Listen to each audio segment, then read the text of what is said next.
कि वो टंटू मामा थे वो एक ऐसे मामा थे कि वो अमीरों को लूटते थे और गांव में गरीबों को बांटते थे।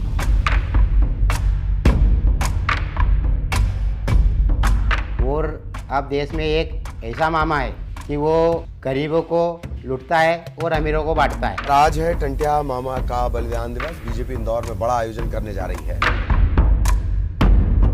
भाई और बहनों, तुम्हारी जिंदगी बदलने का अभियान है। हम जिंदगी बदलते रहेंगे।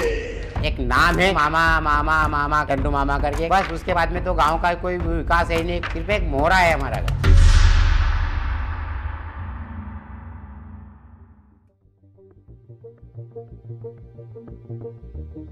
आदिवासियों के मसीहा भगवान टंट्या भील, जिन्हें इंडियन रॉबिन हुड नाम से भी जाना जाता है, 1842 के बाद से जो 1857 की जो क्रांति हुई थी, उस टाइम में हमारे जननायक आदिवासियों के टंट्या भील, उन्होंने बिना हथियार के 17 साल अंग्रेजों से लड़ाई लड़ी और अंग्रेजों को अपने क्षेत्र से भगाया। लेकिन आज हम उनके गांव, उनकी जन्मस्थली बड़ौदा हीर में जाके देखें,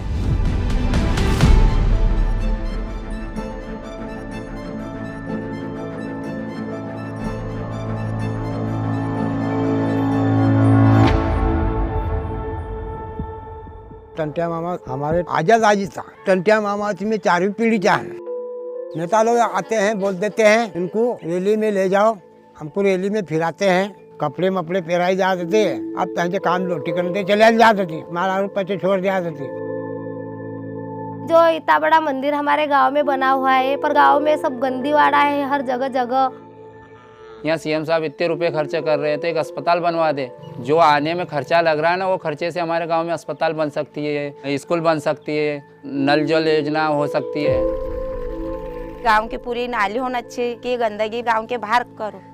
अच्छी कंपनी खोल दो कि हमारे गांव वाले किधर जाए नहीं, कि टंट्या मामा का नाम रोशन हो कि गांव ऐसा है। ये गांव को बस लावारिस छोड़ दिया है। कोई भी अधिकारी आता है ना तो बस टंट्या मामा के मंदिर तक आता है। कामन नहीं हमारे गांव में, तो क्या अब इंसान पूरे घर पे बैठे क्या खाएंगे हम।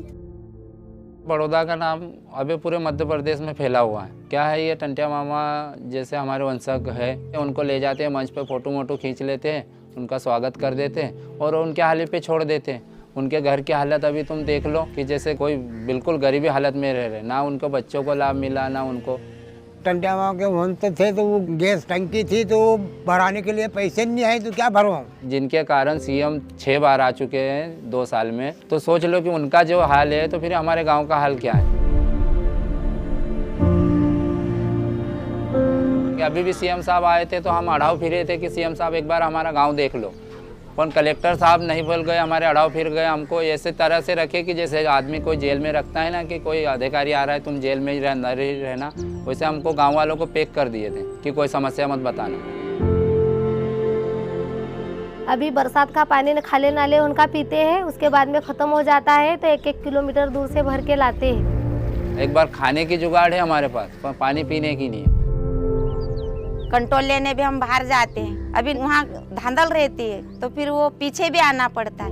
गांव में कंट्रोल रहती है, तब अपन काम करके आए जैसे गए तो कोई भी महिला भी लेके आ जाती है। और हमारे घरों की स्थिति इतनी बेकार है कि कोई मेहमान आएंगे तो पानी तक नहीं पीते हैं। और गांव में तुम फिर के देखो कि गांव की क्या स्थिति है और क्या कंडीशन है।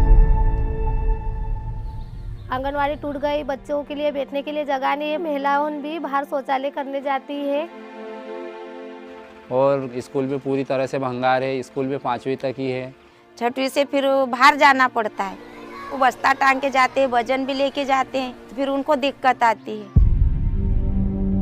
हम बोलते हो जाएगा हो जाएगा हो जाएगा, कुछ भी नहीं यहाँ का होता। जहाँ तक तो ऐसा लगता है कि सीएम साहब भी ये गांव पे ध्यान नहीं दे रहे। उनने कम से कम 2017-18 में आए थे ना, जब बोला था कि मैं बड़ौदा को स्मार्ट गांव बना दूंगा, तो स्मार्ट गांव तो नहीं बना पर गंदा गांव बन गया है।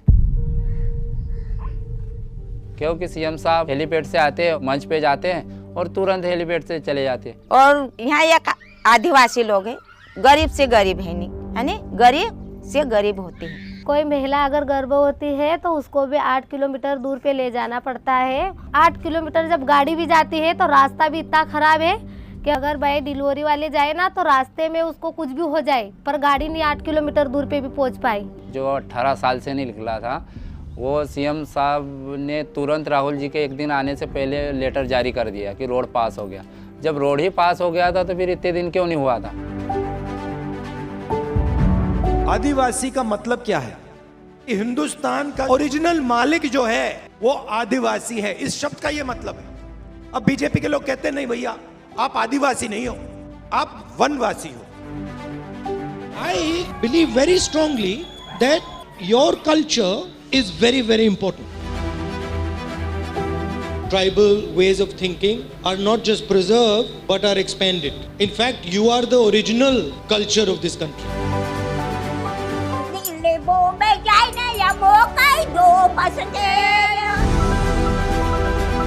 हमारे लिए आप वनवासी कभी नहीं होगे, इस देश के आप पहले मालिक हो। जो राहुल जी ने बोला ना कि तुम लोग आदिवासी हो और सीएम साहब ने ये बोला है कि तुम वनवासी हो, हम वनवासी नहीं है, हम आदिवासी है। और उनका विचार ये है कि इनको वनवासी कर दे, इनको जंगल का ही राज दे दे, तो हम ऐसा नहीं होने देंगे।